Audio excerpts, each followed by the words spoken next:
With just one simple practice method, a student who used to freeze up every time they looked at sheet music finished their very first full song in just 1 week. And I'm going to show you how that happened. One of my adult students, a full-time working professional, once said to me, "Teacher, I keep playing songs, but every time I look at sheet music, I feel stuck. I don't understand what I'm looking at. I'm just reading note names. Am I really learning piano the right way?" I asked him a few questions. He had been watching piano tutorials online, finished several method books, and practiced 30 minutes every single day. He was truly committed, but he didn't know how to interpret the sheet music, so even with all that effort, he stayed stuck.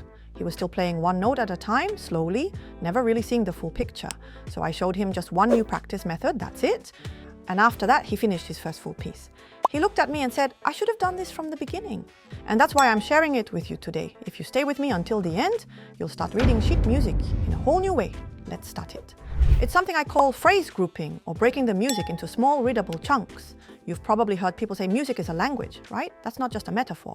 Music actually works like a language. I majored in music, but I've also used this exact same strategy to teach reading comprehension in language classes, and the results were amazing. So today I want to show you how to read music like you read text, how to break it down, understand it, and play with meaning.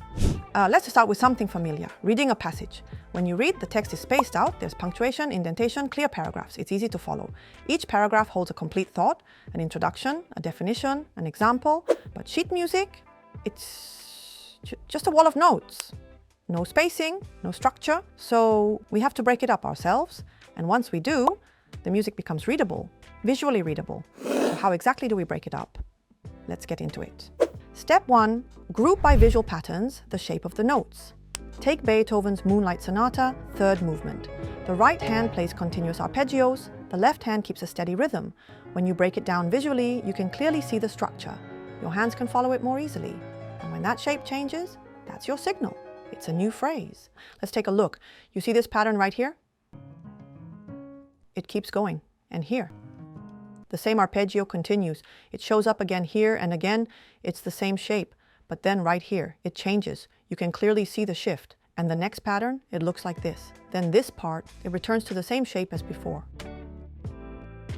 So that's how you start, by breaking the music into sections based on these visual patterns, just like how we break up paragraphs with indentation when we write. Let's take a look at Beethoven's Sonata number 4 now. If you look at the note shapes here, the left hand shows a repeating pattern, and then right here it changes again. And then a shift, just like that. Now, here's another example.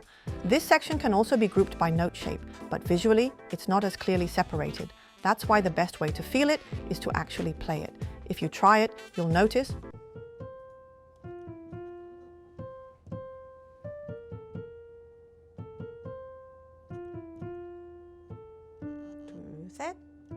and then the same thing repeats. By playing it yourself, you'll really understand how the structure flows. Because even in this case, the music still follows visual patterns, shape by shape. So first, you divide the music based on note shapes, the visual patterns, then you analyze the phrases based on the melody. If you can just do these two things well, you'll be able to break the music into clear, manageable sections. If you look closely, you'll notice that even within a single piece, there are repeating note patterns, similar rhythms, and formal contrasts. These are all clues that help you break the music down into phrase-level sections. So then the question is, why do we even need to divide music into sections or phrases? Let's first talk about why paragraphs matter in reading. First, they help you see the structure at a glance. When a passage is divided into paragraphs, you can easily understand the overall flow. For example, the first paragraph might introduce the main topic. The second might define a concept, the third might give an example. Just like that, you can step back and see the big picture. So even if you get confused later, you can quickly go, "Oh, this was part of that section," and get back on track. Second, paragraphs help you focus. When sentences are all crammed together, it's hard to tell what's important. But if the text is divided into chunks, you can say, "Let me just focus on this part first." It gives you space to breathe and the motivation to keep reading. Third, it helps you find things faster, especially when answering questions. This technique is actually a powerful strategy for test taking. For example, let's say you get a question like, "Based on paragraph 3, What can we infer? If the text is clearly divided into paragraphs, you can jump straight to the part you need and focus only on that. This saves time and helps you avoid careless mistakes. It's a strategy that works really well, even for major exams like college entrance tests. It's exactly the same with sheet music. First, the structure of the music becomes visible. If you break the music into phrases, like paragraphs, you can see the flow of the piece much more clearly. Second, practice becomes easier. You can say, let's just repeat this part for now and work on it section by section. Even if you make a mistake, you'll know exactly where to restart. Third, memorizing and expressing the music becomes easier too. Repeating structures help you memorize naturally, and you can express each section with a different emotion or dynamic. So here's the core idea. Just like paragraphs make writing meaningful, structure makes music understandable. Today we talked about how to read sheet music more effectively by dividing it into clear structures and musical phrases. But even within each phrase, there's more to explore. There are techniques, chord progressions, and expressive tools built right in. And I'll walk you through those in the next video. See you there.